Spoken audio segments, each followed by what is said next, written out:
j'ai déménagé dans un autre état, j'ai eu une promotion, et personne de ma famille ne l'a remarqué.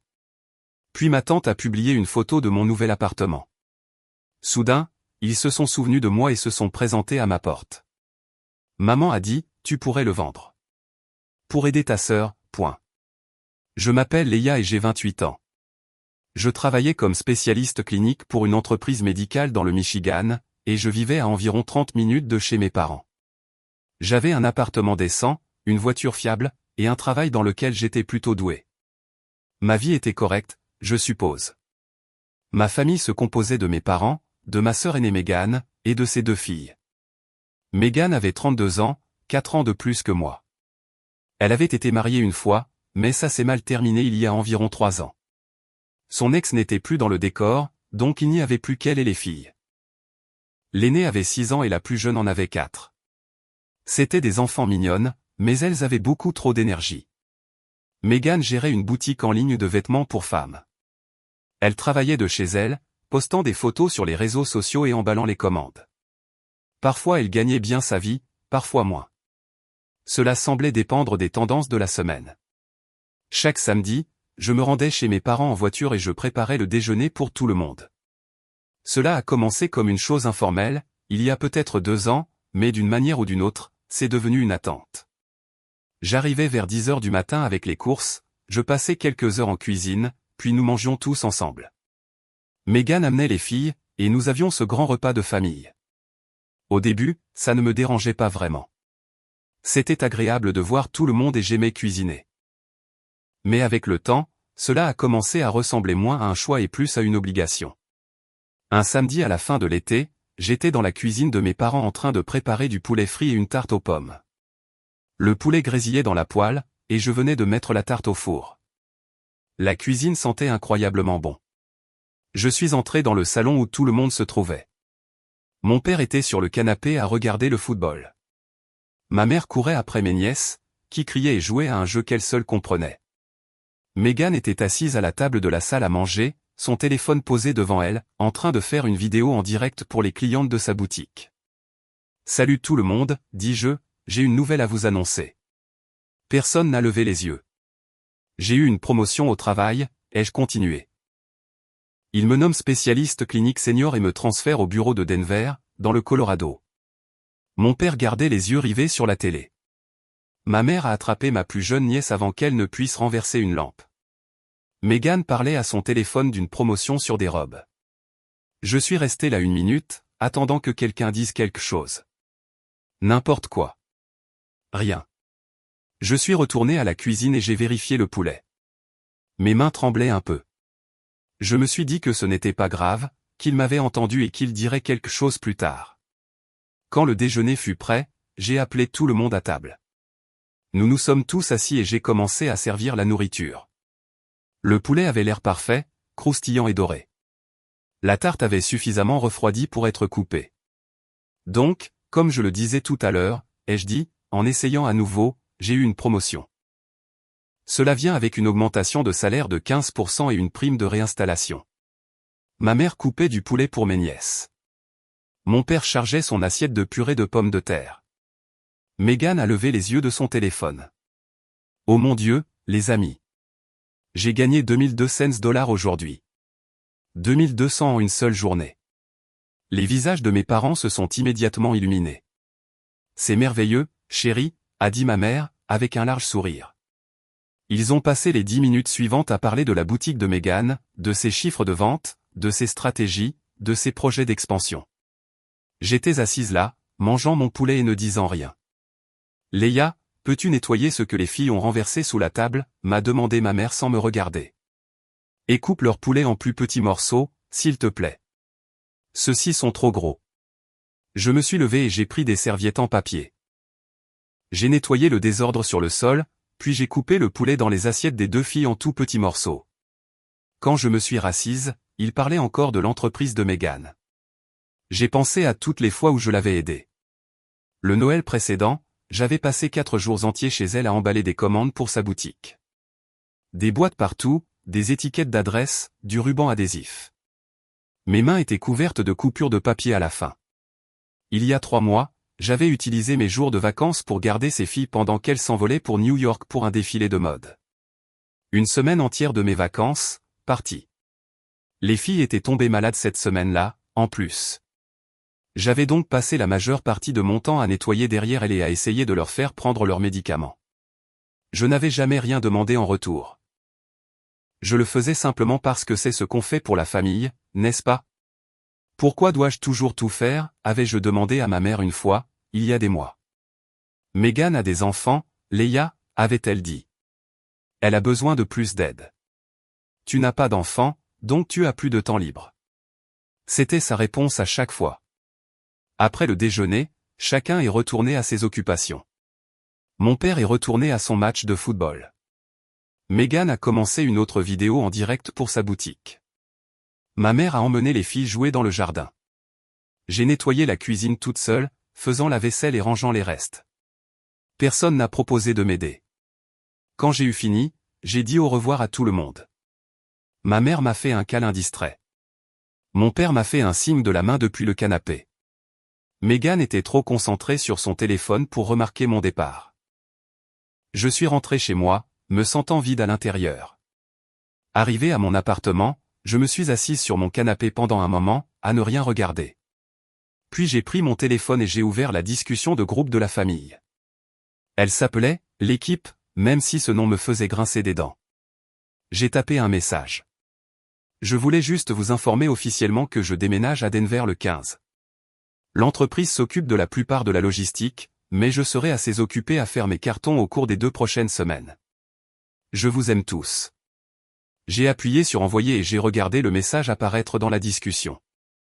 En 1 minute, ils l'avaient tous les 3 lu. Les petites coches de lecture sont apparues sous mon message.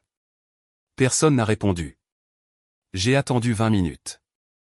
Toujours rien. Puis ma mère a envoyé une photo de mes nièces assises à la table de la cuisine, mangeant des parts de ma tarte aux pommes. La légende disait, ces anges savourent la délicieuse tarte de tante Leia. Quelques minutes plus tard, Megan a écrit « Nouveau record aujourd'hui. 2004 $ de vente.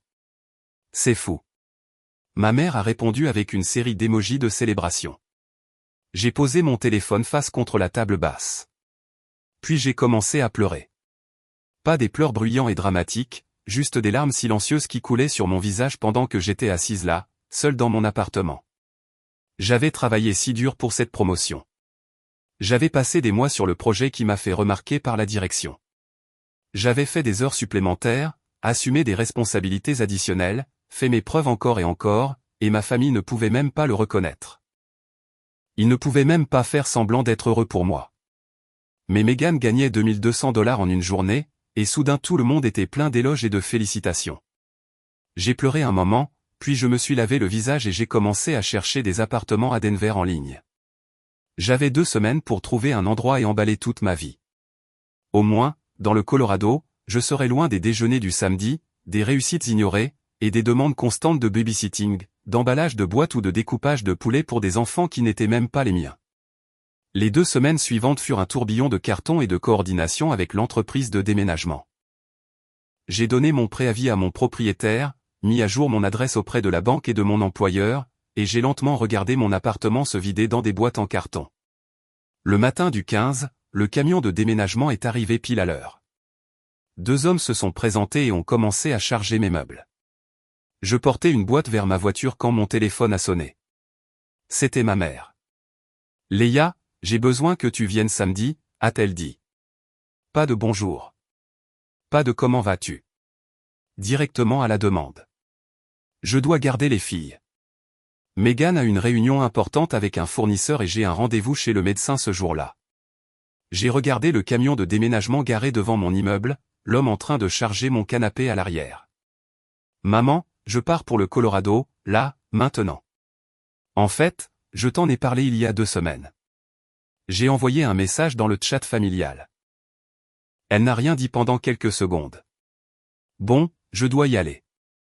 On se reparlera plus tard. Elle a raccroché.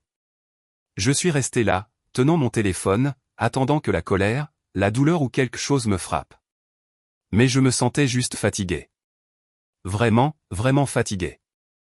7 heures plus tard, alors que j'étais quelque part dans l'Iowa, mon téléphone a vibré. Un SMS de ma mère. Comment ça, tu pars pour le Colorado? Je n'ai pas répondu. J'ai juste continué à conduire. Je suis arrivé à Denver tard ce soir-là et je me suis enregistré dans un hôtel. Le lendemain, j'ai visité des appartements temporaires et j'ai trouvé un petit logement meublé que je pouvais louer au mois, le temps de chercher quelque chose de permanent. Ce n'était pas luxueux, mais c'était propre et proche de mon nouveau bureau. Ma première semaine au nouveau travail a été intense. Nouveaux collègues, nouveau système, tout était nouveau. Mais j'aimais ça. Les gens ici ne me connaissaient pas comme l'assistante ou la babysitter. Ils me connaissaient simplement comme Leia, la nouvelle spécialiste clinique senior. 3 semaines se sont écoulées. Je m'étais installé dans mon appartement temporaire et je m'habituais à ma nouvelle routine. J'avais même trouvé un café que j'aimais près de mon bureau. Puis ma mère a posté dans le chat familial.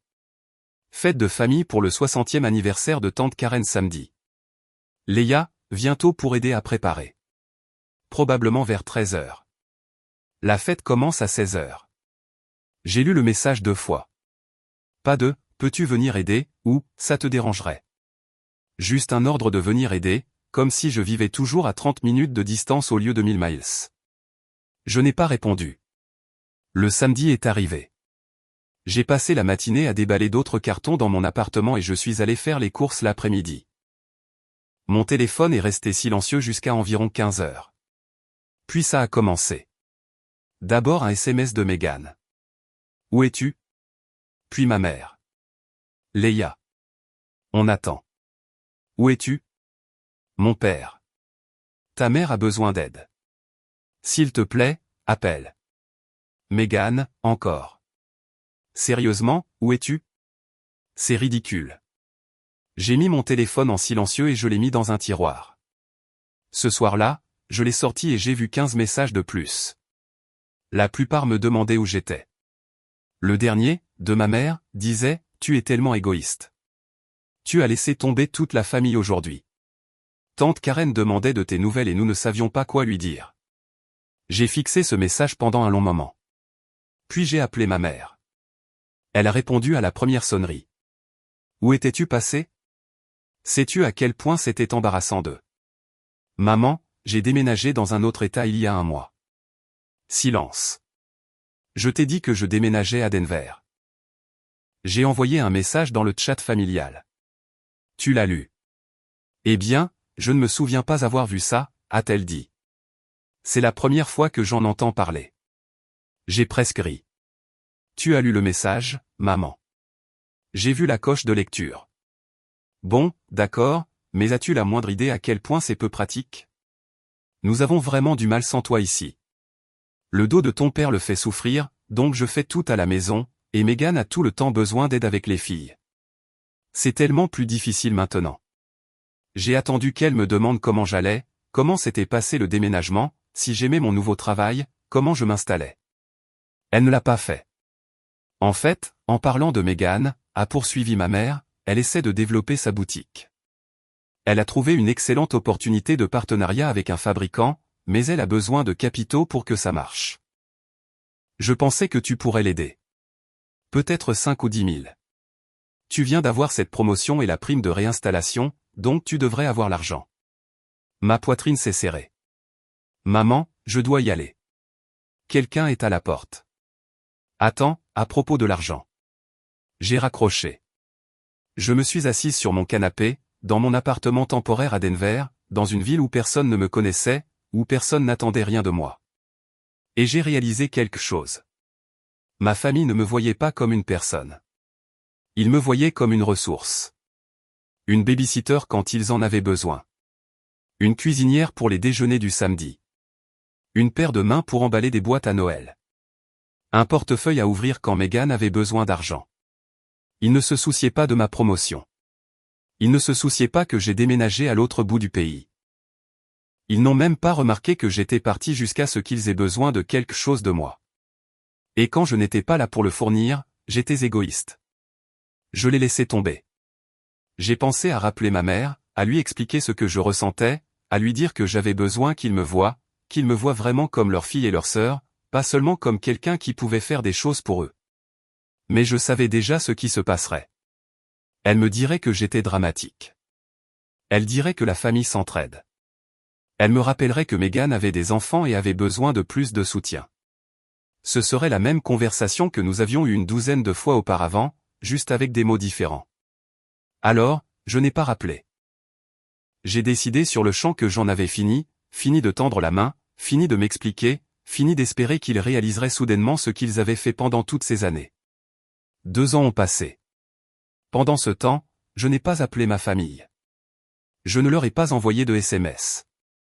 Je ne leur ai pas rendu visite pour Thanksgiving, Noël ou l'anniversaire de qui que ce soit. Je n'ai envoyé ni carte, ni cadeau, rien. Et ils ne m'ont pas contacté non plus, pas une seule fois. Ma vie à Denver était complètement différente. Je me suis plongé dans le travail et j'ai eu 2 promotions en ces 2 ans.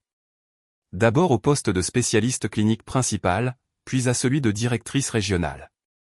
Mon salaire a presque doublé par rapport à ce que je gagnais dans le Michigan. 1 an après mon déménagement, j'ai acheté mon propre appartement à Cherry Creek, un quartier agréable avec des rues bordées d'arbres et de bons restaurants. Il avait 2 chambres, un balcon avec vue sur la montagne, et une cuisine dans laquelle j'aimais vraiment cuisiner. C'était le mien, entièrement le mien. J'ai aussi pris un chien, un caniche que j'ai nommé Max. Il était intelligent et énergique, et sa présence rendait l'appartement moins vide. Il y a 3 mois, j'ai rencontré quelqu'un. Il s'appelait Ethan, et il avait 33 ans. Il possédait une start-up qui fabriquait des équipements de rééducation pour les cliniques de kinésithérapie. Nous nous sommes rencontrés dans un parc pour chiens. Il avait un big nommé Charlie, et Max et Charlie se sont immédiatement bien entendus. Ethan et moi avons commencé à parler et il m'a invité à prendre un café. Cela s'est transformé en dîner, puis en un autre dîner. Avant que je ne m'en rende compte, nous sortions ensemble. Un samedi après-midi, ma tante Madison est venue me rendre visite. Elle était la sœur cadette de ma mère, et elle avait toujours été différente du reste de la famille. Nous étions restés en contact au cours des 2 dernières années par des SMS et des appels téléphoniques occasionnels. Elle était la seule à m'avoir réellement demandé comment j'allais après mon déménagement. Madison est entrée dans mon appartement et a regardé autour d'elle avec de grands yeux. « Leia, cet endroit est magnifique. Tu as vraiment bien réussi. » Nous avons passé l'après-midi à rattraper le temps perdu. Elle m'a parlé de ses enfants, de son travail, de sa vie. Je lui ai parlé du travail, de Max, d'Ethan. Avant de partir, elle m'a demandé si elle pouvait prendre une photo de mon salon. « C'est tellement beau, a-t-elle dit. Je veux m'en souvenir. » J'ai dit, bien sûr, sans y penser. Elle l'a posté sur les réseaux sociaux ce soir-là. Je l'ai vue plus tard quand elle m'a identifié. La légende disait, en visite chez ma nièce Leia dans sa belle maison de Denver. Elle a son propre logement, un petit ami merveilleux, et une vie vraiment admirable. Tellement fière d'elle. J'ai souri en lisant cela. C'était agréable d'avoir quelqu'un dans ma famille qui reconnaissait réellement ce que j'avais accompli. Mais ensuite, les commentaires ont commencé à affluer. Des parents que je connaissais à peine posaient des questions. C'est quel quartier? Combien coûtent les appartements là-bas? Est-ce que Denver est cher? Puis j'ai vu le commentaire de ma mère. Si heureuse de voir notre Leia si bien réussir. Nous sommes si fiers de tout ce qu'elle a accompli. Notre Leia, comme si elle avait été impliquée, comme si elle avait fait partie de ma vie ces 2 dernières années. J'ai fermé l'application et posé mon téléphone. Ce soir-là, Madison m'a envoyé une capture d'écran. C'était de la discussion de groupe familial, celle que j'avais quittée il y a 2 ans. Meghan avait écrit, « Vous avez vu le post de Madison? L'appartement de Leia a l'air cher, et elle a un petit ami qui possède une entreprise. Nous devrions découvrir quelle est sa situation financière. Elle pourrait peut-être nous aider maintenant. » Ma mère avait répondu, « Bonne idée. Je vais la contacter. » J'ai fixé la capture d'écran pendant un long moment. Bien sûr. Bien sûr. C'est pour ça qu'il s'intéressait soudainement. 1 heure plus tard, mon téléphone a vibré. Un SMS de ma mère. Leia, chérie, ton père et moi nous ennuyons tellement de toi. Ça fait trop longtemps qu'on ne t'a pas vu. Comment vas-tu? Avant même que je puisse penser à répondre, un autre SMS est arrivé. Celui-ci de Meghan. Waouh, ton appartement a l'air incroyable. Je n'arrive pas à croire à quel point tu réussis. Je suis si heureuse pour toi. Puis un autre SMS, cette fois de ma mère à nouveau. Nous adorerions venir te rendre visite. Nous avons déjà acheté les billets d'avion. Nous arriverons demain à midi. Hâte de te voir. Papa, moi, Megan et les filles. Ce sera comme au bon vieux temps. J'ai lu les messages 3 fois. Ils avaient déjà acheté les billets. Ils venaient demain. Ils n'ont pas demandé si c'était d'accord. Ils n'ont pas vérifié si j'étais disponible. Ils ont juste décidé et me l'ont dit. J'ai appelé Ethan. Ma famille vient demain. Ils ont vu une photo de mon appartement sur les réseaux sociaux et maintenant ils prennent l'avion pour venir ici. Ils n'ont même pas demandé si c'était d'accord. Il est resté silencieux un moment. Fais attention, Leia. Les gens ne débarquent généralement pas après 2 ans de silence, à moins de vouloir quelque chose. Je sais, dis-je. Je sais exactement ce qu'ils veulent. Veux-tu que je sois là demain? Non, je dois gérer ça moi-même, mais merci. Nous avons parlé quelques minutes de plus, puis j'ai raccroché. Je me suis assise sur mon canapé avec Max blotti contre moi, fixant mon téléphone. Demain allait être un désastre. Je pouvais le sentir. Mais au moins cette fois, je n'allais pas simplement sourire, hocher la tête, et les laisser prendre tout ce qu'ils voulaient de moi. Le lendemain matin, j'ai nettoyé mon appartement et je me suis préparé. Vers midi, ma sonnette a retenti. J'ai ouvert, et ils étaient là. Ma mère m'a serré trop fort dans ses bras, comme si elle essayait de rattraper 2 ans en une seule étreinte. Mon père se tenait derrière elle, tenant une boîte à gâteaux. On a apporté ton préféré, a-t-il dit. Un gâteau à la crème sûre. Le gâteau à la crème sûre n'était pas mon préféré. C'était le gâteau au miel, mais je ne l'ai pas corrigé. Megan est entrée ensuite avec ses filles, qui avaient maintenant 8 et 6 ans. Elles ont immédiatement commencé à courir dans mon appartement, à tout toucher, à ouvrir les placards, à ramasser les décorations. Ma mère a regardé autour d'elle. C'est assez extravagant, n'est-ce pas? Ce n'était pas un compliment. Je suis allé à la cuisine pour faire du thé pendant que ma famille s'installait. Quand je suis revenu dans le salon, mon père avait allumé la télé sur un match de football. Les filles couraient partout, attrapant des objets sur les étagères et les jetant par terre. L'une d'elles a pris une figurine en verre qu'Ethan m'avait offerte. Elle était délicate, chère et pleine de sens. « Repose ça, s'il te plaît », ai-je dit fermement. Elle m'a ignoré et a continué à courir avec. « Repose ça maintenant », ai-je répété, plus fort cette fois. Megan a levé les yeux de son téléphone. Elles ne font que jouer, Leia, détends-toi. Je ne me détends pas pendant qu'elle casse mes affaires. Les filles, posez ça et asseyez-vous sur le canapé. L'aînée a finalement posé la figurine, mais ensuite elles ont renversé un vase de fleurs sur la table d'appoint. De l'eau s'est répandue partout. Ça suffit, ai-je dit sèchement. Toutes les deux, asseyez-vous tout de suite. J'ai nettoyé l'eau, puis j'ai attrapé 2 livres sur mon étagère et je les ai donnés aux filles. Lisez ça sur le canapé. Pas de course. Ma famille me regardait comme si j'avais une deuxième tête. Tu as changé, a dit ma mère. Megan regardait autour de l'appartement, observant chaque détail. Alors, cet endroit a dû coûter cher. Combien as-tu mis pour la compte? Et quel est ton crédit immobilier? C'est privé. Ma mère est intervenue. Nous sommes juste curieux, chérie. Tu as si bien réussi. Je me suis assise dans le fauteuil en face d'eux. Pourquoi êtes-vous vraiment ici? Le visage de ma mère a pris une expression inquiète. Tu nous as manqué, ma puce. Ça fait 2 ans. 2 ans de silence, ai-je dit. Pas un seul appel. Pas un seul SMS pour demander comment j'allais. Mais vous avez vu une photo de mon appartement et soudainement, vous avez acheté des billets d'avion. Ce n'est pas juste, a dit Megan. On a été occupés. J'ai 2 enfants, et j'ai eu un changement de vie complet, un déménagement à travers le pays, 2 promotions, l'achat de ma première maison, rien de tout cela n'a été reconnu par aucun de vous. Ma mère s'est penchée et m'a tapoté la main.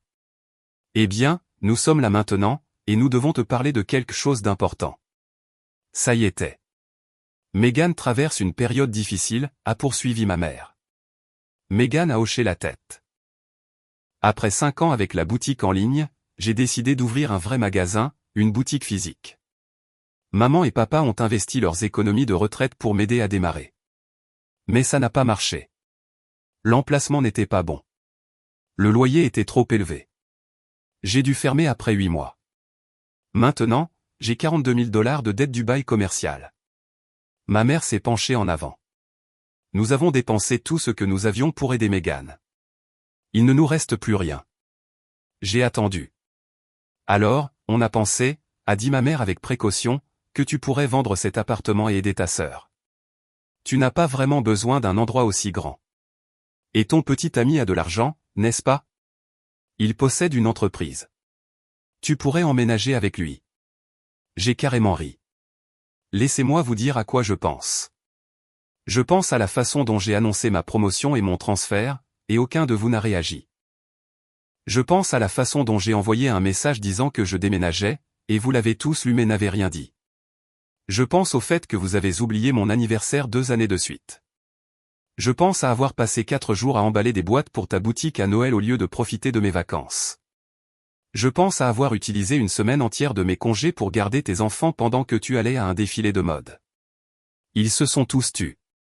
Pendant des années, j'ai été votre babysitter, votre cuisinière, votre aide, votre portefeuille.